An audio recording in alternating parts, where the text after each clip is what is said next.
네, 여러분 안녕하십니까? 여러분들 오늘은요, 우리 지난 시간에 이어서 우리 선발 면접에 대해서 한번 살펴보도록 하겠습니다. 여러분들 우리 지난 시간까지 선발에 대한 내용을 좀 설명을 좀 드렸고요. 그리고 이 선발에서 우리가 첫 번째로 해야 되는 서류 전형, 그쵸? 그 다음에 두 번째 선발 시험, 여기까지 정리를 했습니다. 그러면 오늘은요, 그 선발의 마지막 주제로 선발 면접에 대해서 살펴보도록 하겠습니다.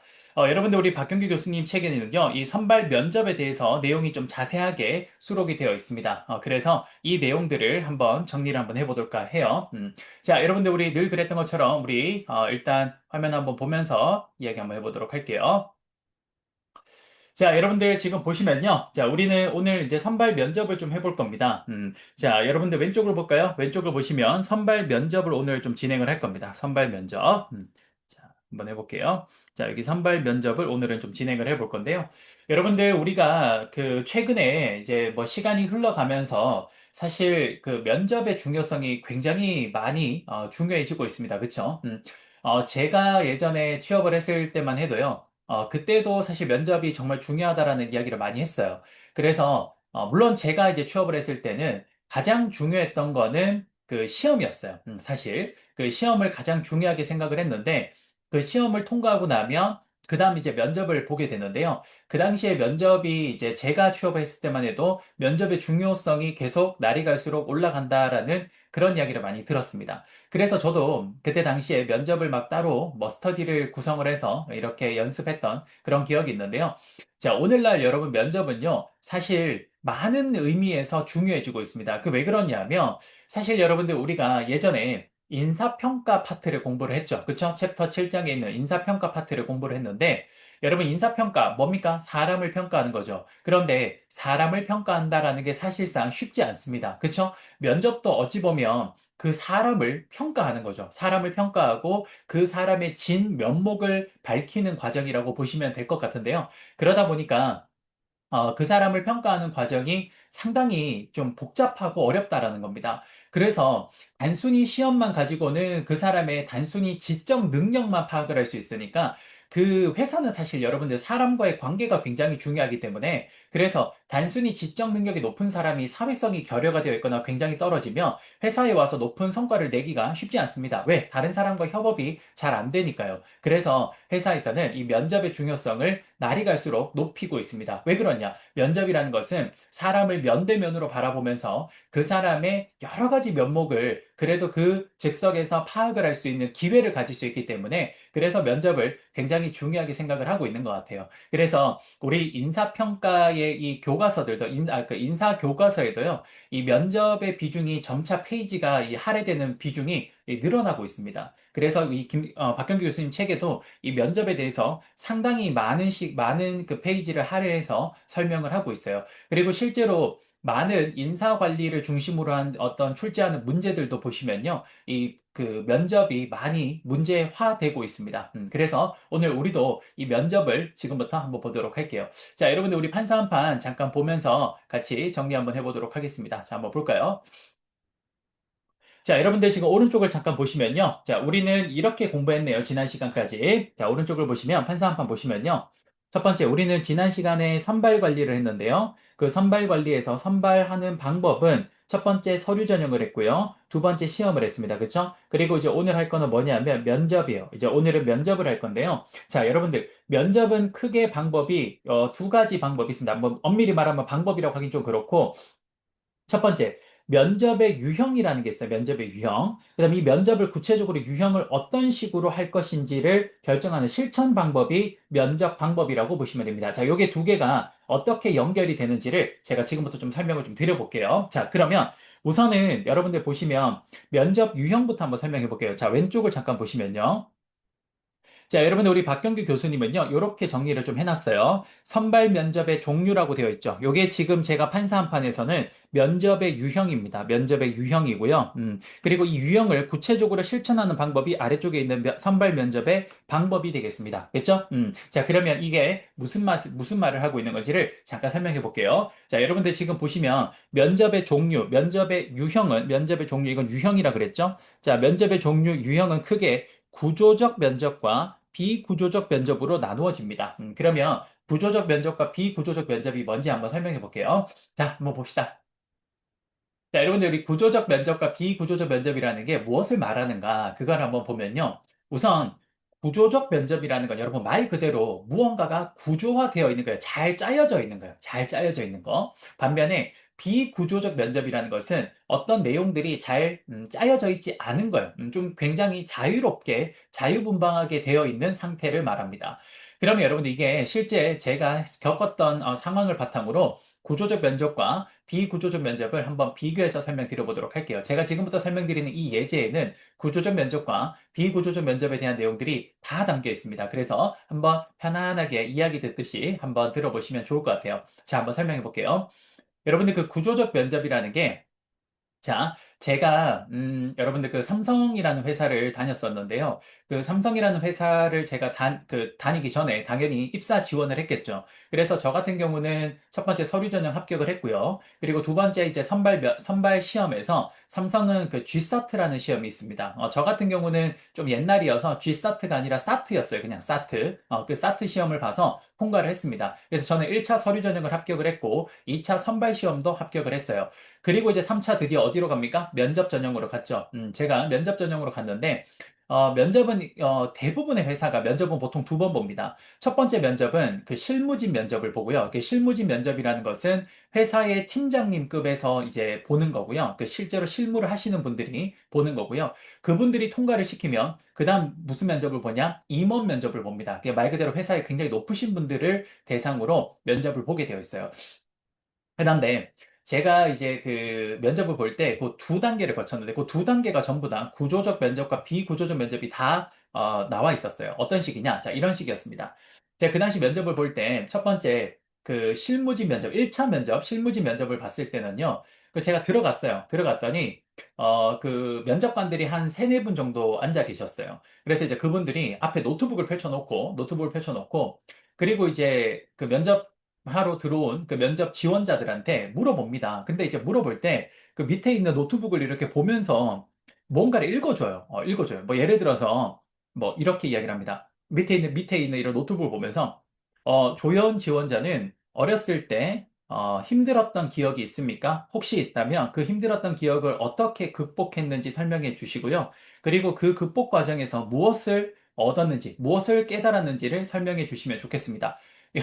무슨 AI가 설명하듯이 이렇게 읽어줘요. 읽어줘. 그럼 그 이제 듣고 있다가, 아, 네. 라고 하면서, 저는 어렸을 때 이러이러한 일들이 있었고요. 이런 일들이 굉장히 뭐 힘이 들었습니다. 뭐 그런데 그 과정에서 누구의 좀 도움을 받게 되었고, 그 도움을 받는 과정에서 이 과정을 잘 슬기롭게 극복을 했고, 그리고 참 열심히 살면 충분히 누군가는 도와주는 그런 운도 따라줄 수 있다. 뭐 그런 걸 저는 깨달았습니다. 뭐 대충 이렇게 이야기를 했다고 할게요. 그럼 제가 이야기를 하는 도중에 면접관들이 계속 그 저를 보다가 또 밑에 노트북을 보면서 마우스로 계속 뭔가를 클릭을 하고 있어요. 클릭을. 그런 식으로 해요. 그리고 이제 첫 번째 질문이 끝나고 나면 이제 두 번째 또 질문을 합니다. 자, 그러면 이번에는 혹시 대학교 생활을 하면서 굉장히 도전적인 과제를 받아본 적이 있나요? 그럼 그 도전적 과제를 어떤 식으로 해결을 했는지 설명해 주시면 감사하겠습니다. 뭐 이런 식으로 또 질문을 해줘요. AI가 하듯이. 그러면 또 제가 또 답을 해요. 그러면 어떻게 하냐? 또 제가 답하는 걸 보면서 또 막 저를 봤다가 노트북 봤다가 막 이러면서 또 막 클릭을 합니다.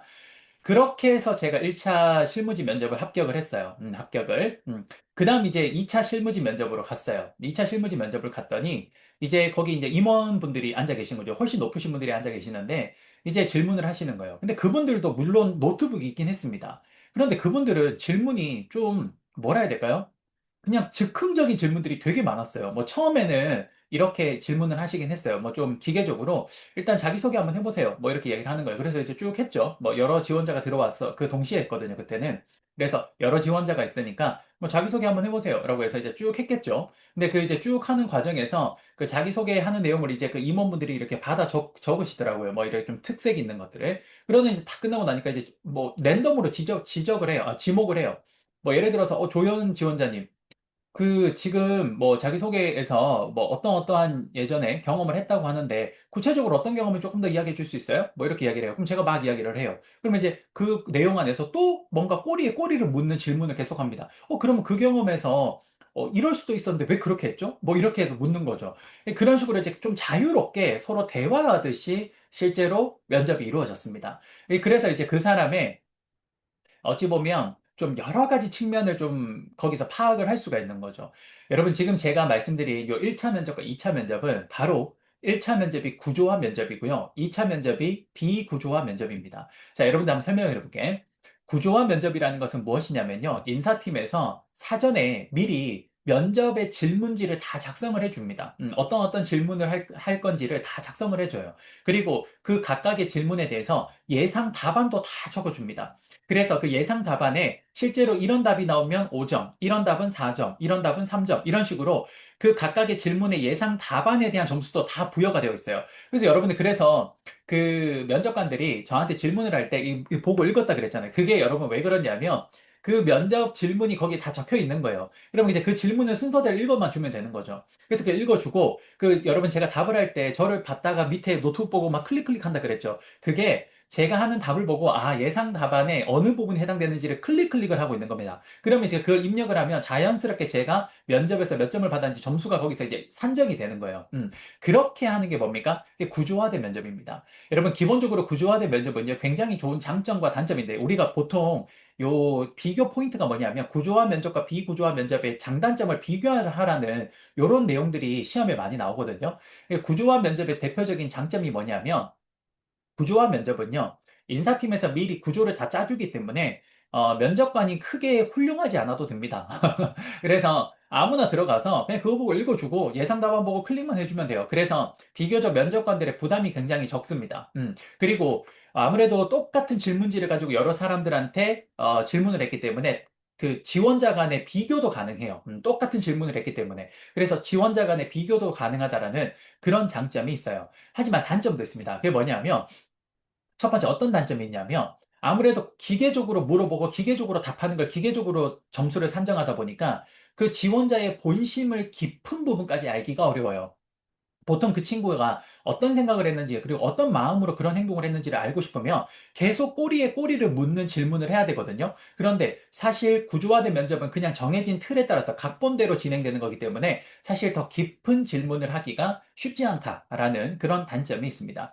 그리고 또 어떤 단점이 있을까요? 아무래도 구조화된 면접을 하다 보면요. 그 면접의 질문지가 똑같잖아요. 그렇죠? 그럼 먼저 면접 본 친구가 나가서 다른 친구들한테 다 이야기해주면 뒤에 친구들은 미리 대비할 수 있잖아. 그치? 그래서 면접 질문지의 유출 가능성이라는 이런 단점도 있습니다. 이해되시죠?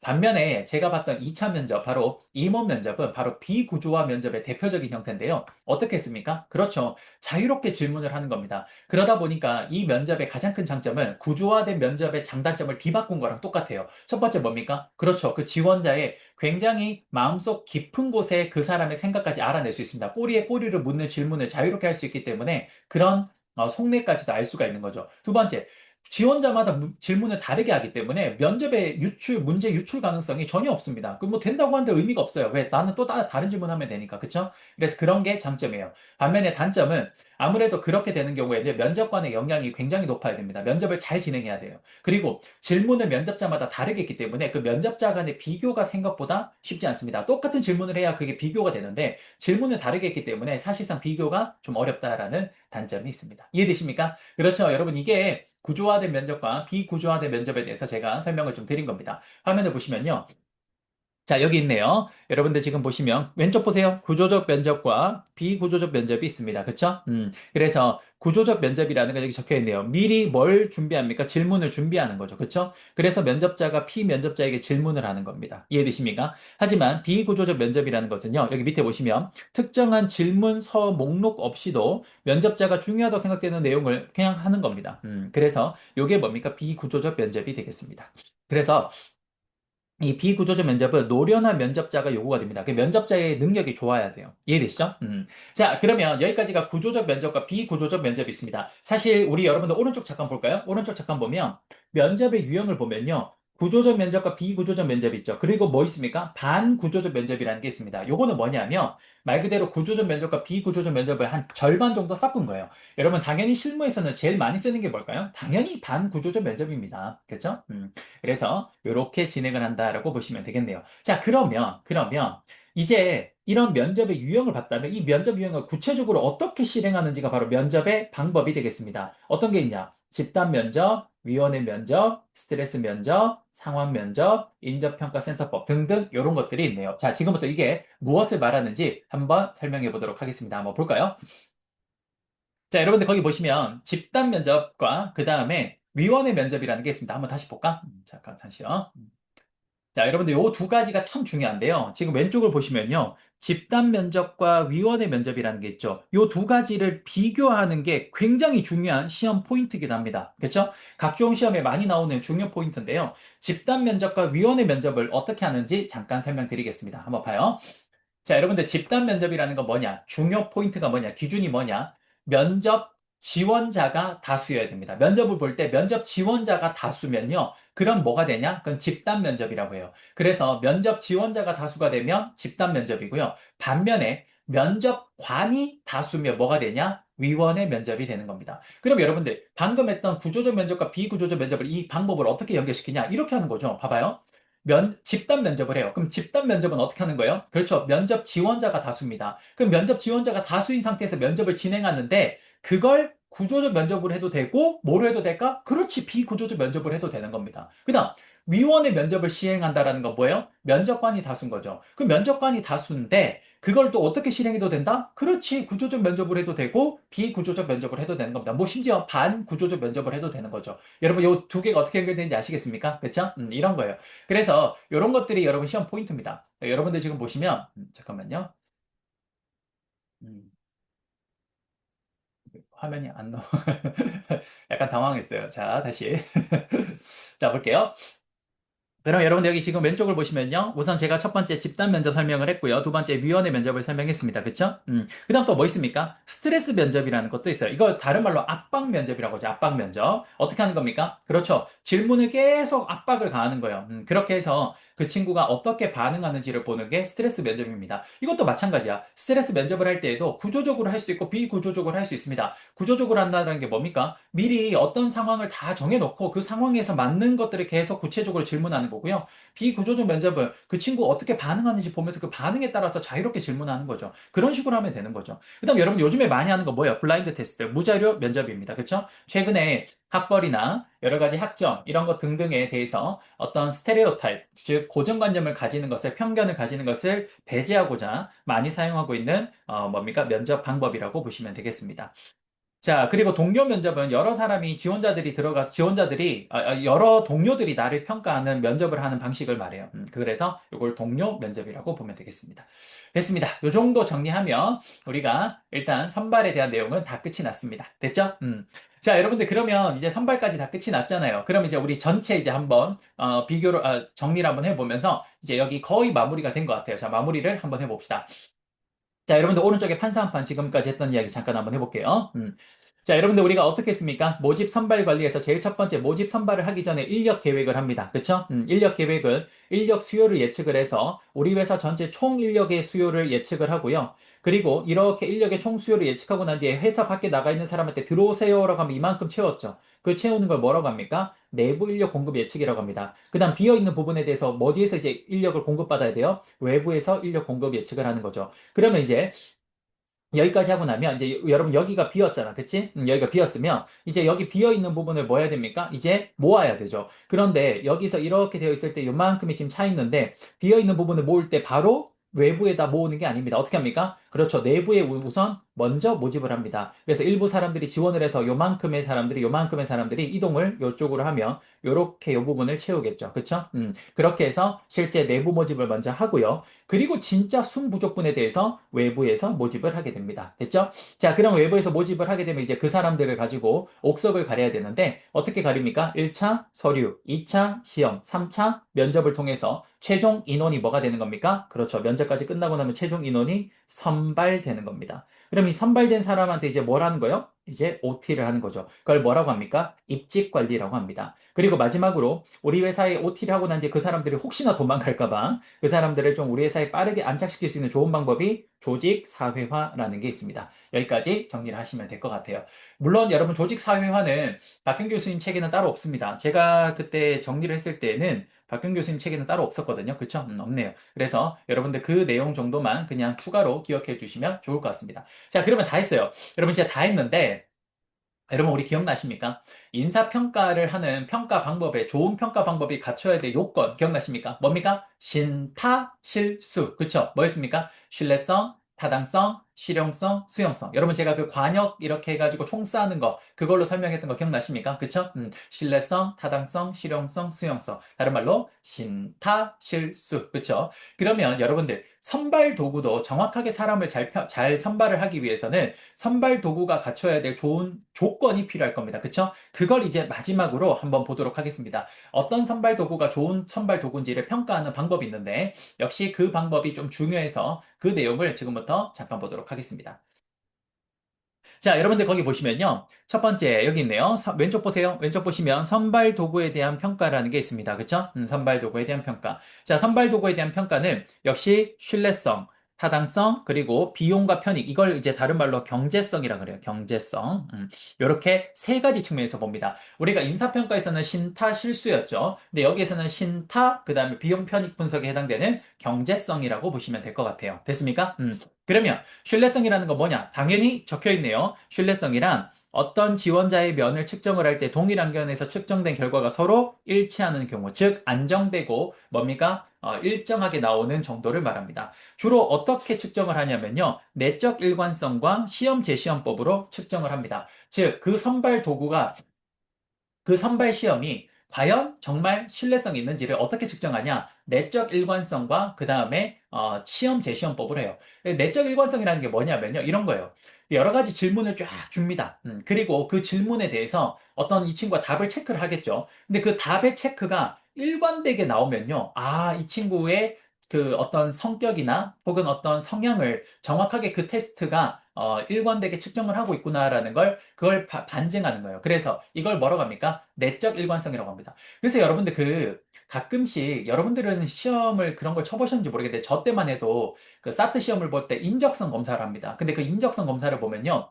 가끔씩 뭐 쓰레기를 버리고 싶다. 뭐 이런 질문이 있으면 그럼 거기 yes or no 이렇게 적게 되어 있거든요. 그다음 또 가끔씩 무단횡단을 하고 싶다. 뭐 이런 것들.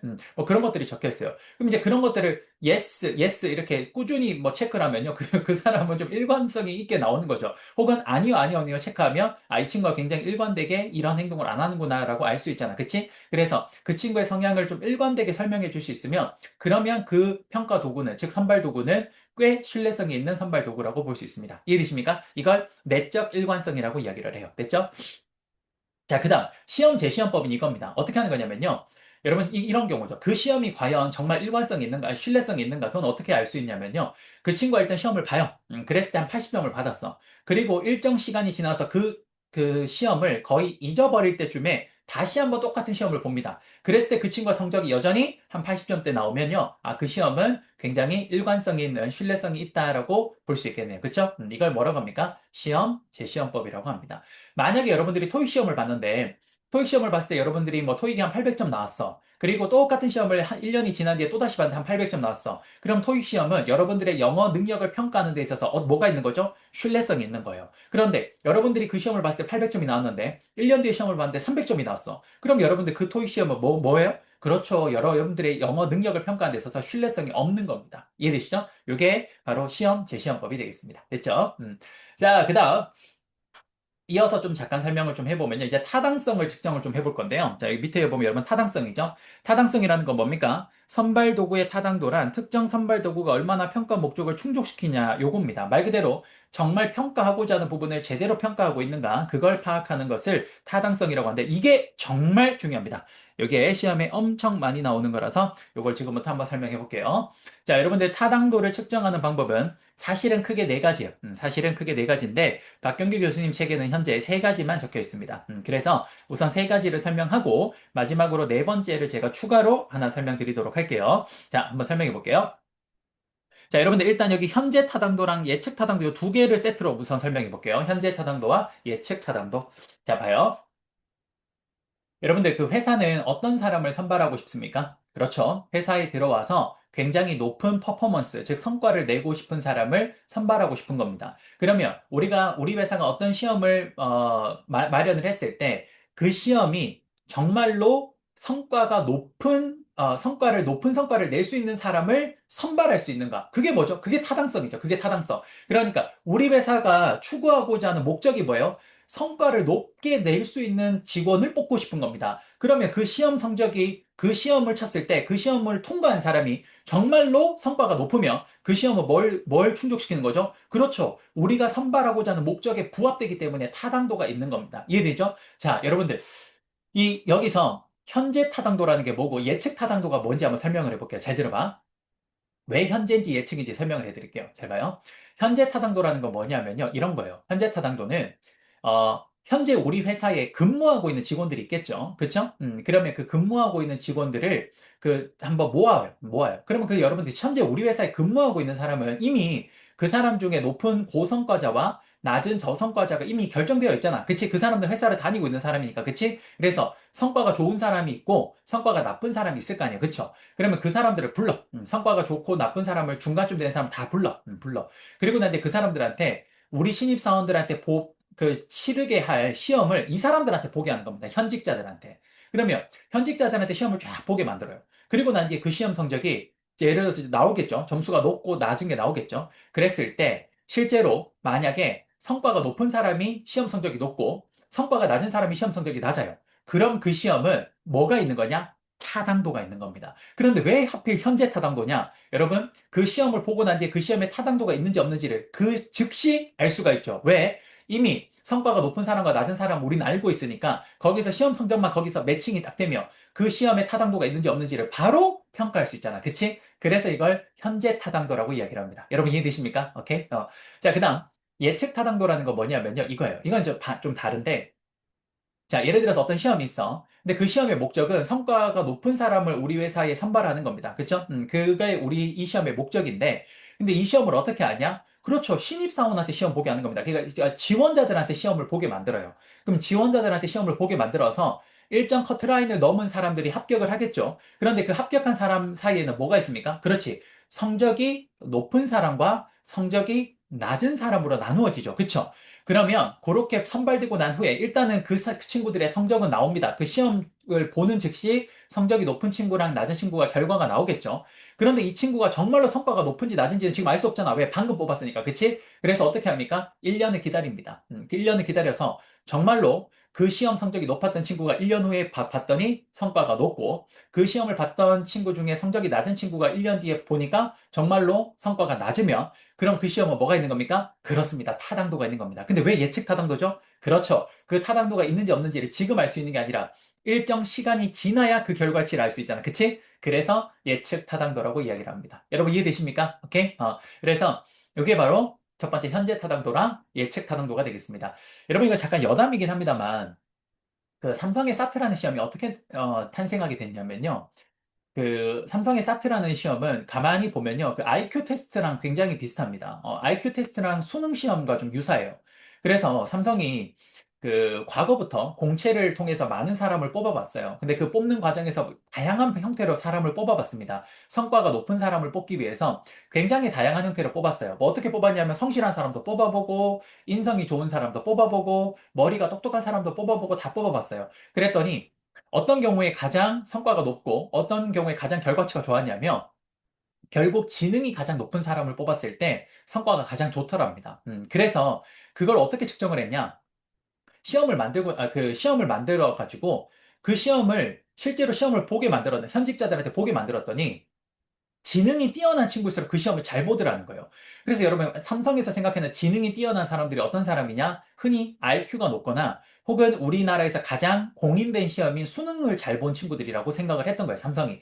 그래서, 그럼 이런 시험을 만들어가지고 요 시험에서 고득점을 받는 친구들이 우리 회사에 들어오면 그러면 그러니까 고성과를 낼 수 있겠구나라고 생각을 한 거죠. 그래서 만들어진 게 사실 사트입니다. 그 사트 시험이 그래서 IQ 테스트랑 수능을 되게 이렇게 섞어 놓은 시험처럼 형성되게 된 거예요. 이해되시죠?